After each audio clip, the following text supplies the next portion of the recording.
साथ में एक बात जो बहुत इंपॉर्टेंट है वो ये है कि अगर आप पहली बार वीडियो देख रहे हो तो लाइक शेयर सब्सक्राइब करो ही करो। क्यों? क्योंकि ये इंपॉर्टेंट भी है और इसमें से सबसे इंपॉर्टेंट ये रहता है सब्सक्राइब करने की बात। क्यों? क्योंकि अगर आपको अच्छा वीडियो लगा है, आपको समझ भी आया है, जब आपको ज़रूरत पड़ेगी दूसरी बार आप रिसर्च करोगे तो शायद आपके रिसर्च में ये प्राप्त ना हो। इसलिए चैनल सब्सक्राइब करने से ये होगा कि आपको कोई भी मैं वीडियो डालूंगा अगर आपके लिए अगर इंपॉर्टेंट हुआ, अगर देखते हो समझते हो तो वो आपके लिए फ़ायदे में रहोगे। चलिए, ये बात तो आपके भलाई के लिए थी, आपके अच्छाई के लिए थी। अब जो हम देखते हैं जो है चीन की क्रांति जो 1911 में हुई थी और 1911 में जो चीन की क्रांति हुई थी उसके कारण क्या था और उसका विषय वस्तु क्या था। तो चलिए हम देखते हैं उसके कारण जो है 1911 के चीन की क्रांति का प्रभाव और उसके जो है उद्देश्य क्या थे, उसका सफलता क्या थे। चलिए हम देखते हैं क्या है आज। प्राचीन राजनीतिक विचारधारा के चीन में संपूर्ण राष्ट्र को एक राष्ट्रीय परिवार माना जाता था तथा सम्राट उस राष्ट्रीय परिवार का मुखिया माना जाता था। इस समय चीन के लोगों ने यह धारणा प्रचलित थी कि जब तक राष्ट्र जनहित कार्य करता रहता है और प्रजा उसका सम्मान करती थी तब तक वह अपने पद पर रहता था, परंतु जब वह जन विरोधी कार्य करने लग गए तो अकाल पड़ते थे और बाढ़ आती थी जो प्रजा उसे अयोग्य समझकर पदमुक्त करने का प्रयास करती थी। कन्फ्यूशियस का कथन था कि जिस प्रकार पाप और दुराचार की अवस्था में पुत्र का कर्तव्य पिता का विरोध करना होता है, उसी प्रकार जब कोई सम्राट पद भ्रष्ट हो जाए तो उसका विरोध करना मंत्री का कर्तव्य होता है। इन्हीं प्रचलित भावनाओं के कारण चीन में सदा राजनीतिक जागरूकता बनी रहती थी। इसका प्रदर्शन समय समय पर क्रांति व विद्रोह के रूप में होता रहता था। इसलिए 1911 ईस्वी की क्रांति भी इसका परिणाम था। इसे माचू शासन को उखाड़ फेंका तथा चीन में एक गणतंत्र की स्थापना हुआ। तो इस तरह से जो था उनकी प्रभाव और भी दृढ़ हुई। अब क्या है हमारा 1911 ईस्वी की चीन की क्रांति के कारण। आखिर 1911 ईस्वी में, क्योंकि आपने भी विचारधारा पढ़ा, इसमें विचारधारा में क्लियर था कि कोई भी अगर शासक अगर जनता के साथ दुराचार करती है तो जनता का यह कर्तव्य है कि उसको कैसे भी उखाड़ फेंके। तो यही विचारधारा की वजह से जो है चीन में हमेशा क्रांति होती रहती है। जो आज भी हम 1949 की क्रांति भी पढ़ेंगे, 1911 क्रांति पढ़ेंगे। तो इसमें 1911 क्रांति की चीन क्रांति के कारण क्या था? सबसे पहले तो कारण देखते हैं 1911 में क्या था। सबसे पहले तो यही था कि विशाल जनसंख्या तथा प्राकृतिक विपदा। आपको पता है कि चीन एक विशाल जनसंख्या वाला देश है, ठीक है। भारत दूसरा नंबर पे आता है लेकिन चीन जो है वो पहले नंबर पे आता है क्योंकि इसकी जनसंख्या सबसे अधिक है विश्व में। उसकी जनसंख्या में तीव्र गति से वृद्धि हो रही थी। इस वृद्धि के कारण चीन में आर्थिक कठिनाइयाँ पैदा हो गई थी। 1885 ईस्वी में चीन की कुल आबादी 37 करोड़ थी जो कि 1911 ईस्वी में बाढ़ कर 43 करोड़ हो गई, यानी बढ़ती चली गई, ठीक है, बढ़ गई। इस कारण चीन में खदानों का अभाव हो गया तो माचू शासकों ने उत्पादन बढ़ाने की ओर कोई ध्यान न दिया। परिणाम स्वरूप पैदा की गई कमी के कारण भूखमरी फैल गई और लोगों का जीवन निहित कठिनाइयों से होने लगी। उस काल में चीन में आने वाली बाढ़ों से भी कृषि कुप्रभावित हुए, यानी बिल्कुल वहाँ पर बाढ़ भी आ रही थी और वहाँ के लोगों के जीवन भी कठिनाई बढ़ती चली गई। 1910 से 11 ईस्वी में चीन में भयंकर बाढ़ आई जिससे न केवल कृषि उत्पादन घटा बल्कि भारी मात्रा में जनहानि भी हुई। ऐसी परिस्थितियों के कारण जन आक्रोश बढ़ आता था। क्रांति के चिन्ह स्पष्ट दिखाई देने लगे क्योंकि उनकी विचारधारा भी थी कि जब बाढ़ आती है, भूकंप आती है तो उसके कारण जो होता है उनके शासन को प्रभावित होती है, यानी शासन जो होता है उनका गलत होती है जिसकी वजह से ऐसी कठिनाई आती है। तो वहाँ के लोगों की विचारधारा थे कि ऐसे कुछ शासन को उखाड़ फेंकना ही उनके लिए सबसे प्राथमिकता मानी जाती है। उसके बाद अब विदेशी चीनियों का योगदान। चीन में फैली भुखमरी तथा अव्यवस्था से परेशान होकर चीन वासियों ने विदेशों में जाना आरंभ कर दिया। आरंभ में ही अमेरिका में गए क्योंकि अमेरिका को श्रमिक आवश्यकता थी, यानी अमेरिका को उस समय श्रमिक की बहुत आवश्यकता थी। परंतु कुछ समय के पश्चात परिस्थिति बदली और अमेरिका ने नियम बनाकर चीनियों के आने पर प्रतिबंधित लगा दिया। तब ये अन्य द्वीपों को पलायन कर गए। चीनी द्वारा बड़े पैमानों पर दूसरे देशों को पलायन करना सिद्ध करता था कि उसके अपने देश में असंतोष व्याप्त है, क्योंकि कोई भी देश तभी छोड़ देता है जब वहाँ पर उसको पूरी तरह से व्यवस्था नहीं मिलती है। विदेशियों में उन्होंने अपने श्रम को खूब धन कमाया था, अपने देश को दशा सुधारने के लिए दान भी दिया। विदेशों में वो भिन्न भिन्न विचारकों के संपर्क में आए। अनेक संपर्क में आने से उन्हें नवीन विचारों का जाना और समझा, जिस कारण उनमें क्रांति की भावना और भी विकास कर गया। प्रेस का योगदान, इसमें कंट्रीब्यूशन ऑफ प्रेस, सर्वप्रथम चीन में भी ही छापे खाने का आविष्कार हुआ था। यह मुख्यतः प्राचीन पुस्तकों की छापी जाती थी। समाज पत्रों का प्रकाश और 19वीं शताब्दी के उत्तरार्ध में आरंभ किया गया था। इस समाचार पत्रों के संपादक अधिकतर क्रांतिकारी विचार वाले व्यक्ति होते थे। इस संपादकों को क्रांतिकारी भावना को विकसित करने में महत्वपूर्ण भूमिका निभाई, जिस कारण लोगों में जागरूकता आई और वो क्रांति के बारे में सोचने लग गए। उसके पश्चात जो था चीन सरकार की दुर्बलता, तो वीकनेस ऑफ चाइनीज गवर्नमेंट। चीनी सरकार की दुर्बलता भी 1911 ईस्वी क्रांति का एक कारण सिद्ध हुई। चीनी सरकार का स्वयं दुर्बलता के कारण 20वीं शताब्दी के आरंभ में उसे कई कठिनाइयों का सामना करना पड़ा। इसी दुर्बलता के कारण केंद्र शासन जी सोग तथा परिणाम स्वरूप प्रांतीय गवर्नर पर केंद्र का नियंत्रण शिथिल पड़ गया। यदि माचू सम्राट थोड़ी सी भी बुद्धिमत्ता तथा योग्यता का परिचय देते तो 1911 ईस्वी की क्रांति के समय रहते टाल दिया जाता, यानी उस समय होने का चांसेस नहीं होते अगर इन्होंने थोड़ा सा अपनी नीतियों का सही प्रयोग करते। डॉक्टर सेन यात सेन का योगदान, इसमें डॉक्टर सन यात सेन का भी महत्वपूर्ण योगदान था। डॉक्टर सेन का जन्म 1886 ईस्वी में कुआतागतुग में एक निर्धन किसान के घर में हुआ था, यानी कुआतागतुग में हुआ था, किसान के घर में हुआ था उनका जन्म। उसने अपनी आरंभिक शिक्षा अमेरिका में प्राप्त की तथा हांगकांग में डॉक्टरी पास की। वह चीन के दयनीय हालत से बहुत चिंतित थे। इस दिशा में सुधार लाने के लिए उद्देश्य से उसने 24 नवंबर 1994 ईस्वी को होनोलुलु में चीनी जगाओ संस्था की स्थापना किया। इसका मुख्य उद्देश्य चीन में माचू वंश की स्थापना करके वहां गणतंत्र की स्थापना करना था। इसे 1885 ईस्वी में कैटन में विद्रोह करवाया, किंतु यह विफल रहा। 1905 ईस्वी में यह संस्था तुगमिल हुई में सम्मिलित हो गई। तुगमिल हुई की स्थापना 20 अगस्त 1905 ईस्वी को सन यात सेन एवं सुग चियाओ सेन के टोक्यो में की थी। इसने चीन में माचू वंश का अंत करने तथा वहां पर गणतंत्र सरकार की स्थापना करने के लिए प्रचार किया। इसने 1911 ईस्वी में चीन में क्रांति लाने में उल्लेखनीय योगदान दिया। इसका तत्कालीन कारण क्या था, ये मेजरली कारण भी बहुत इंपॉर्टेंट मायने रखता है। 1909 ईस्वी तक चीन में लोगों की असंतुष्टता इतनी बढ़ गई थी कि क्रांति के लिए पृष्ठभूमि लगभग तैयार सी हो गई थी। या कह सकते हो 1909 ईस्वी में बिल्कुल ही वो लोग ऐसे असंतुष्ट हुए कि ये क्रांति होना तो एक स्वाभाविक बात बन गई। इस वातावरण में रेल और राष्ट्रीयकरण का मामला तत्कालीन कारण सिद्ध हुआ कि वो रेलवे को क्या किया, उन्होंने राष्ट्रीयकरण कर दिया। कि 1909 ईस्वी में चीन की सरकार ने रेल मार्ग को निर्माण के लिए एक योजना बनाई। कुछ प्रांतों के गवर्नर यह चाहते थे कि यह कार्य प्रांतीय सरकारों को सौंप दिया जाए। परिणाम स्वरूप केंद्र सरकार ने होको कैपिटन, ठीक है, गवर्नर हाको और सियोनो के रेल मार्गों के निर्माण का कार्य प्रांतों को सौंप दिया जाए, परंतु शीघ्र ही यह अनुभव किया गया कि प्रांतीय सरकार को वित्तीय कमी के कारण इस कार्य को संपूर्ण नहीं कर सकती है। इस कारण केंद्रीय सरकार ने यह कार्य अपने हाथों में लेने की घोषणा भी कर दी। रेल मार्गों का राष्ट्रीयकरण कर दिया गया। माचू सरकार ने इस कार्य को संपूर्ण करने के लिए विदेश से 60 लाख पाउंड का ऋण भी लिया, लेकिन प्रांतीय सरकार ने इसका विरोध किया। चीन की जनता ने दुकानें बंद करके, कर न देकर तथा स्कूल कॉलेजों का बहिष्कार करके शांतिपूर्ण विरोध आरंभ कर दिया और इस प्रकार सितंबर 1911 ईस्वी में क्रांति का शुभ आरंभ हो गया। 1911 ईस्वी की चीन क्रांति की घटनाएं, आखिर ये 1911 में जो क्रांति हुई थी उसकी घटनाओं कैसे हुई। हैंको की घटना, सबसे पहले हैंको आता है कि 10 अक्टूबर 1911 ईस्वी को हैंको में एक ऐसी घटना घटी जिसने उपद्रव को तीव्र गति प्रदान कर दिया। उस दिन हैंको में एक रूसी परिवार के घर एक बम विस्फोट हुआ। यह घर क्रांतिकारी का अड्डा था तथा वहां बमों का निर्माण किया जाता था। इस घटना के पश्चात कई क्रांतिकारियों की बंदी बना लिया गया था तथा चीन सरकार ने हवाले कर दिया गया था। चीन की सरकार ने कुछ क्रांतिकारी को मृत्यु दंड दे दिया। सरकार की इस दमन नीति को उत्तेजित होकर बुचांग के सैनिक ने विद्रोह कर दिया। इस सैनिकों का नेतृत्व कर्नल ली लुवान हुंग कर रहा था। शीघ्र ही बहुत से ग्रामीण विद्रोही भी उनसे आ मिले। उन्होंने एक महीने में ही दक्षिण प्रांत को पिकिंग के अधिकार से मुक्त करवा दिया।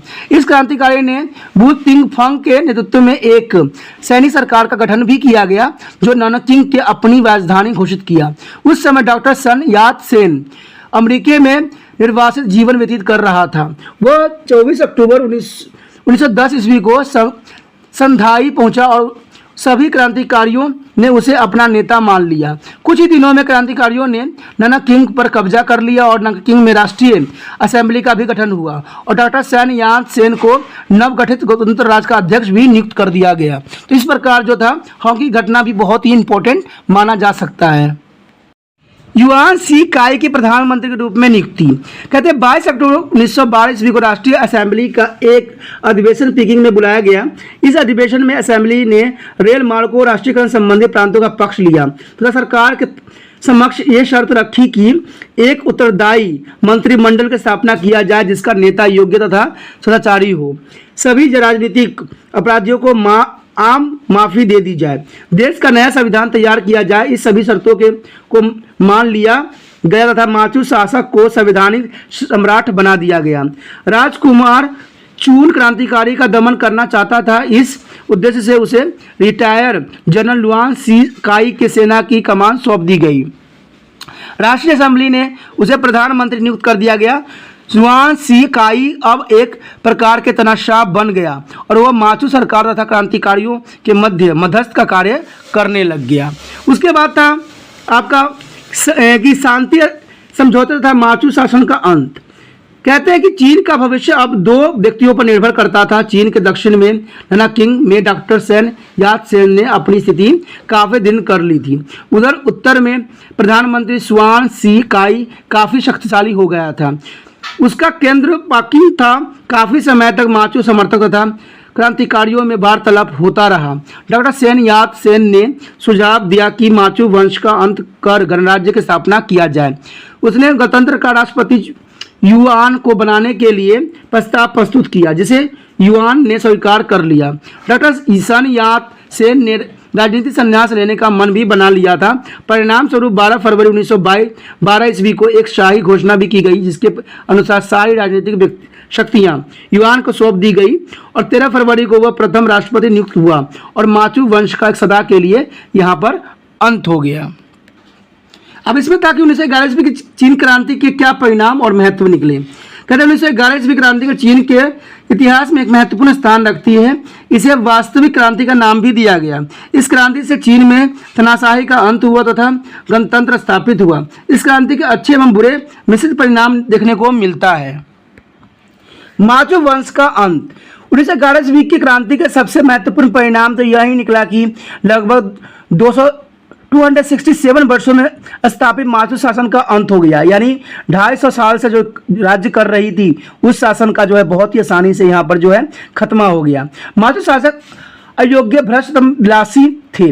न तो कुशल शासन प्रबंधन दे सके और न ही विदेशी शक्ति का सामना कर सके। वो अत्यंत रूढ़वादी थे। चीन के लोग ऐसे शासन को छुटकारा पाना चाहते थे। 1911 में और 12 ईस्वी में चीन के लोगों ने बिना कठिनाई तथा किसी का खून बहाए इस राजवंश का अंत भी कर दिया।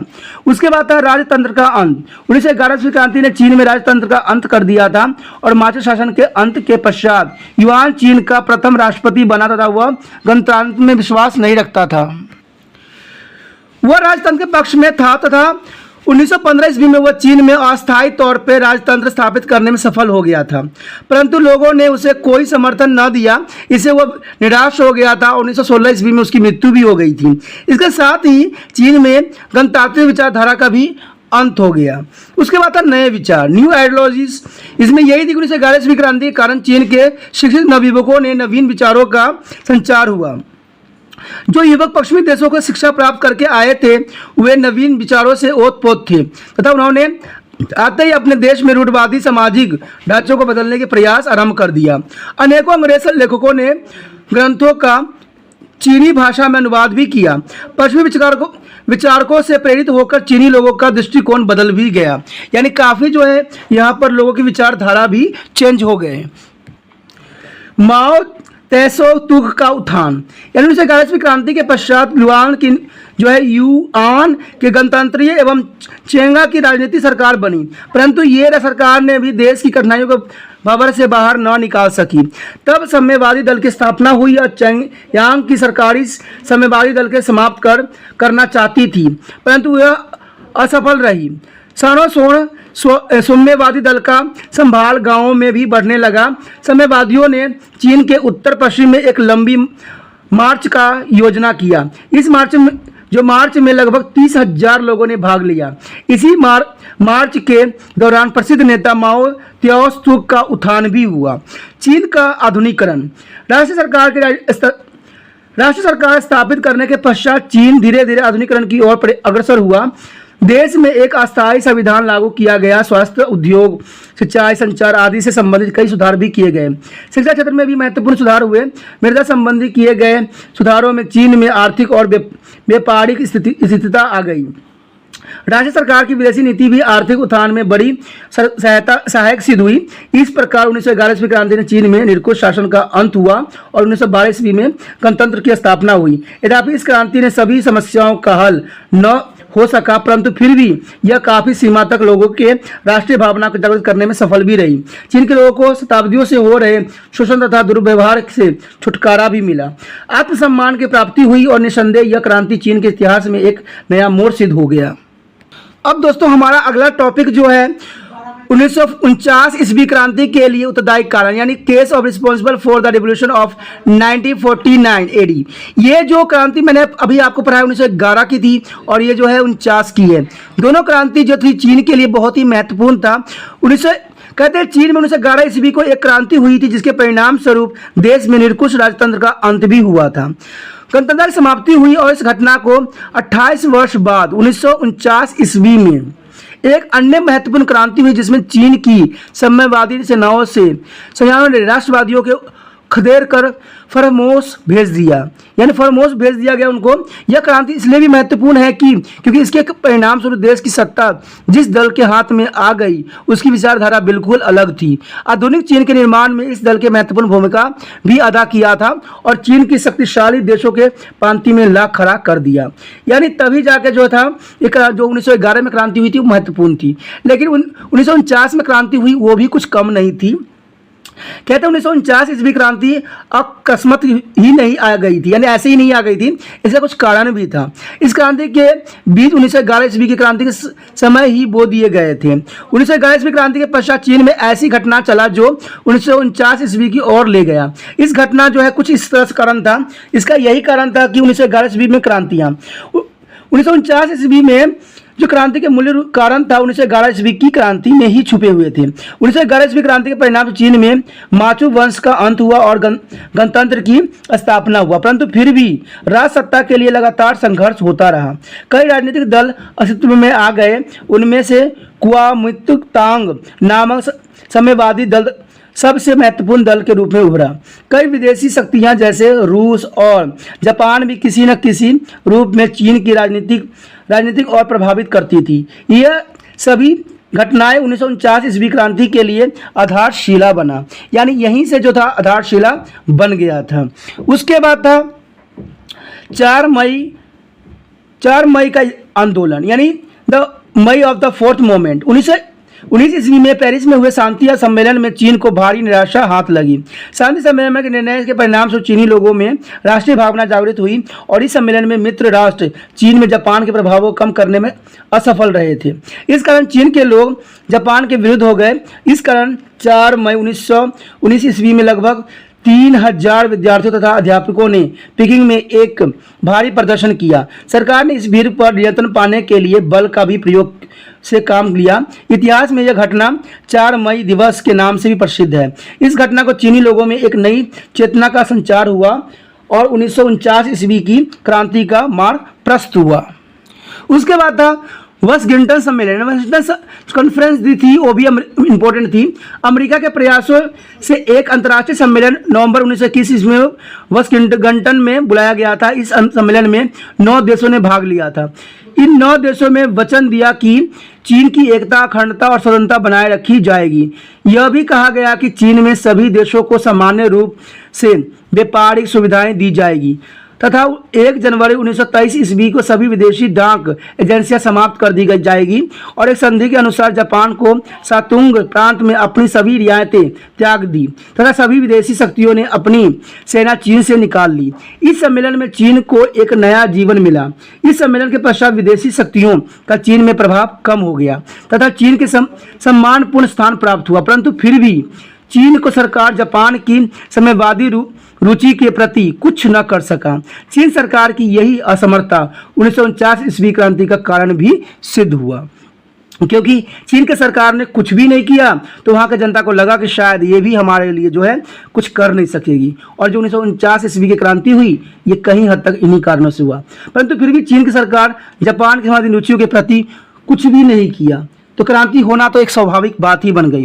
यूनान में साम्यवादी सरकार की स्थापना 1925 ईस्वी में साम्यवादियों ने क्वासिंगसी प्रदेश में अपनी मान्यताओं के आधार पर सुधार करने आरंभ कर दिए। उनका नेतृत्व हो तुग ए पिंग या चू ते कर रहे थे। साम्यवादियों के कुओमितांग के नेताओं कई सैनिक विद्रोह का सामना करना पड़ा। परिणाम स्वरूप साम्यवादियों ने अक्टूबर 1946 ईस्वी में क्वांगसी का प्रदेश छोड़ दिया और सैनसी में जाकर शरण ले ली। उन्होंने यूनान को अपनी राजधानी बनाना तथा साम्यवादी का राज्य का निर्माण भी किया। उसके पश्चात है जापान द्वारा चीन पर आक्रमण। 1 जुलाई 1937 ईस्वी को जापान ने चीन का आक्रमण कर दिया। यह युद्ध 8 वर्ष तक चला। इस आक्रमण के समय नाकिंग की सरकार तथा साम्यवादियों में एक समझौता हुआ, जिसके अनुसार उन्होंने मिलकर संयुक्त रूप में जापान का सामना करने का निर्णय लिया। यद्यपि इस युद्ध के दौरान चियांग एक राष्ट्रीय नेता के रूप में उभर कर सामने आया, परंतु 8 वर्ष के इस लंबे युद्ध में चीन को पराजय से उनके समर्थक भी उसके शत्रु बन गए। दूसरी ओर चियांग भी साम्यवादियों को अपना शत्रु ही मानता रहा। फिर भी जापान के साथ युद्ध तथा द्वितीय महायुद्ध के दौरान साम्यवादियों का प्रभुत्व बना रहा। साम्यवादियों ने जापान द्वारा छोड़े गए क्षेत्रों मार्च 1945 ईस्वी में अपना अधिकार फिर से कर लिया। उसके बाद क्या हुआ, चीन में गृह युद्ध छिड़ गया। चीन में जो था गृह युद्ध होना एक स्वाभाविक बात सी बन गई। Silk war China. जापान के पतन के पश्चात जापान द्वारा छोड़े गए क्षेत्रों पर अधिकार जमाने के प्रश्न पर साम्यवादियों तथा कुओमितांग में आपसी होड़ सी लग गई। परिणाम स्वरूप चीन में गृह युद्ध छिड़ गया। तभी अमेरिका के प्रयासों से माओ त्साओ तुग और चियांग आपसी बातचीत करने के लिए सहमत हो गए। अमेरिका के राष्ट्रपति ने राष्ट्रवादियों तथा साम्यवादियों में समझौता करवाने के लिए अपने विशेष दूत जॉर्ज मार्शल को भेजा। उसके प्रयासों से जनवरी 1946 ईस्वी को समझौते पर हस्ताक्षर किए गए। समझौते को लागू करने के लिए एक समिति का गठन किया गया, जिसमें राष्ट्रीय सरकार, साम्यवादियों तथा अमेरिका के प्रतिनिधियों को शामिल किया गया। फरवरी 1946 ईस्वी में हुए एक समझौता के अनुसार राष्ट्रीय सरकार तथा साम्यवादियों ने अपनी सेनाओं में कमी कर दी। यह निर्णय भी किया गया कि दोनों सेनाएं संयुक्त कर दी जाए और प्रत्येक प्रदेश में साम्यवादियों की सेना को अल्पमत में रखा जाए। परंतु दोनों दलों में सरकार के स्वरूपों को प्रश्न पर दरार पड़ गई। राष्ट्रवादी शक्तिशाली केंद्रीय सरकार के पक्ष में थे और साम्यवादी विकेंद्रीकरण के पक्ष में थे। इस प्रकार समस्या को न सुलझाया जा सका। उसके बाद था हमारा एक घटना तो ज़्यादा सैन साम्यवादी राष्ट्रवाद पर हावी हो गया और 1946 ईस्वी में जो है राष्ट्रवादियों ने साम्यवादियों के उत्तर से खदेड़ दिया। वहाँ के मुख्य नगर तथा रेलवे लाइनों पर अपना अधिकार जमा लिया। परंतु 1947 ईस्वी में परिस्थितियाँ राष्ट्रवादियों के विरुद्ध हो गए और साम्यवादियों ने उन्हें मंचूरियों की अधिकतर भागों से निकाल बाहर किया। उन्होंने 1948 ईस्वी में मुक्देन तथा 1949 ईस्वी में तिनस्लिन और पिंकिंग पर अपना अधिकार कर लिया। धीरे धीरे उनका संधाई, खांको और हैन यांग आदि प्रदेशों पर भी अधिकार हो गया। उन्होंने अक्टूबर 1949 ईस्वी में कैटन पर अधिकार कर लिया, जो कि राष्ट्रीय सरकार की राजधानी थी। इस प्रकार फार्मोसा और कुछ द्वीपों को छोड़कर सारे चीन पर साम्यवादी का अधिकार हो गया। तो ये घटना भी बहुत ही इंपॉर्टेंट थी। ये इवेंट जो थी बिल्कुल ही 1949 ईस्वी के क्रांति का सबसे बड़ा सबक भी और कारण भी बनी। उसके बाद था इसमें राष्ट्रवादियों की असफलता के कारण, cause of the failure of the nationalist. कहते हैं कुओमितांग के सदस्य में एकता का अभाव था। अंततः वे आपस में ही झगड़ते रहते थे।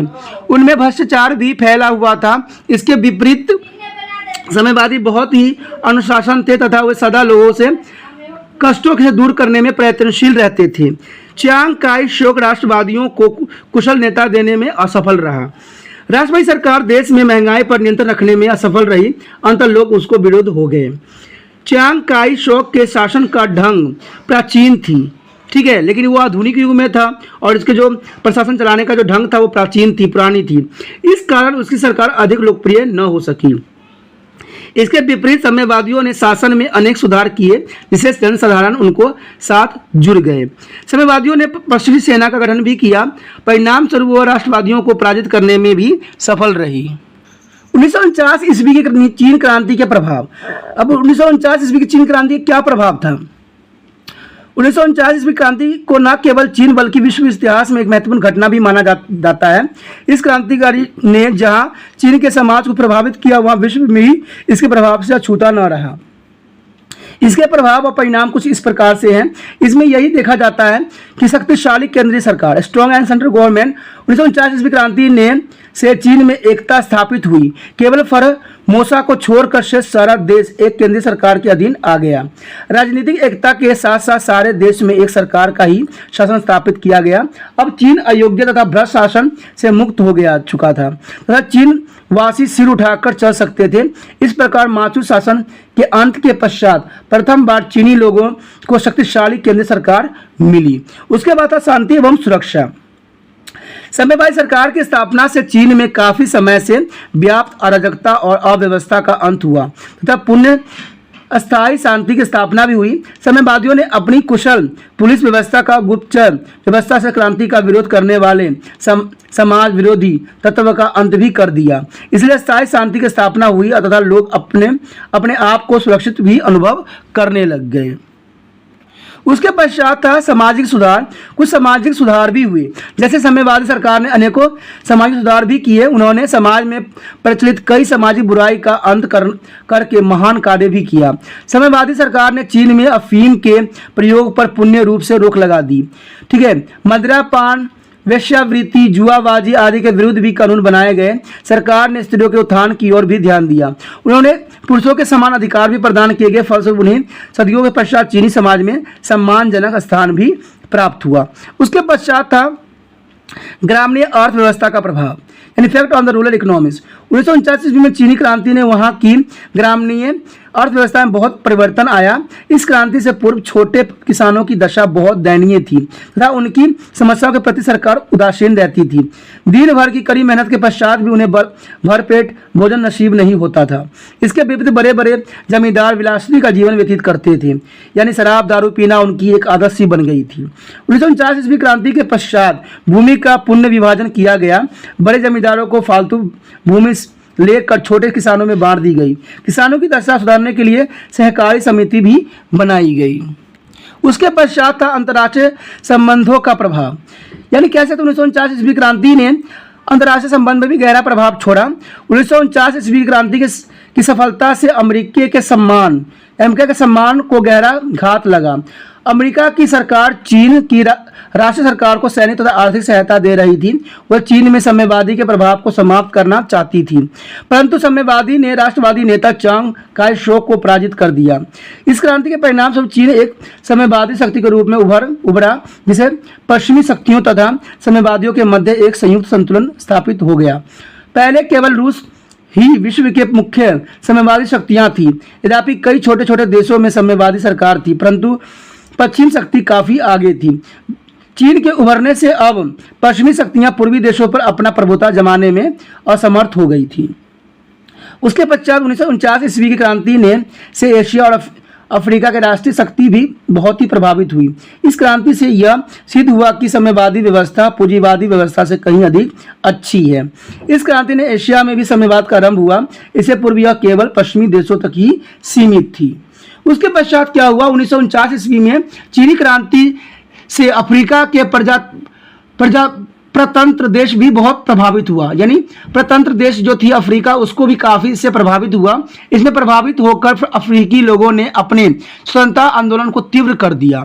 इस क्रांति के परिणाम से रूस चीन संबंध में भी अंतर आ गया। आरंभ में रूस ने इस क्रांति को अपना पूर्ण समर्थन भी दिया था, परंतु बाद में यह अनुभव करने लगा कि साम्यवादी शक्ति में चीन उसका प्रतिद्वंदित बन गया है। परिणाम स्वरूप रूस और चीन में आपसी संघर्ष भी उत्पन्न हो गए। अब इसमें से सारी बातों से ये बात बिल्कुल क्लियर और साफ हो जाता है कि 1949 ईस्वी की चीन क्रांति ने विश्व राजनीति पर गहरा प्रभाव डाला। ठीक है, इससे न केवल नई समस्या का उत्पन्न हुई बल्कि पूर्व पश्चिम संघर्ष ने एक नया मोड़ भी ले लिया। अब दक्षिण पूर्वी एशिया विश्व राजनीति का केंद्र बिंदु बन गया। इसी के साथ जो है हमारा ये टॉपिक खत्म हो रहा है। अगर आप पहली बार वीडियो देख रहे हो तो आपको एक काम जरूर करना चाहिए, आप लाइक शेयर सब्सक्राइब जरूर कीजिए। उसमें से सब्सक्राइब जो है आपके लिए महत्वपूर्ण इसलिए है क्योंकि चैनल नया रहता है और चैनल के बारे में आपको शायद पता भी ना हो। तो अगर सब्सक्राइब कर लेते हो, अगर आपको अच्छा लगता है, फिर दोबारा आपको इस तरह का टॉपिक मिलेगा मेरे तरफ से जो आपके लिए बहुत ही इंपॉर्टेंट रहेगा। ओके दोस्तों, त्रिपाण स्टडी सेंटर में जो आपने समय व्यतीत किया, आपने देखा, इसके लिए बहुत बहुत धन्यवाद। ठीक है, अगर आपको भी धन्यवाद करना है तो सब्सक्राइब जरूर कर लीजिए। ओके दोस्तों, अपना ध्यान रखना, बाय।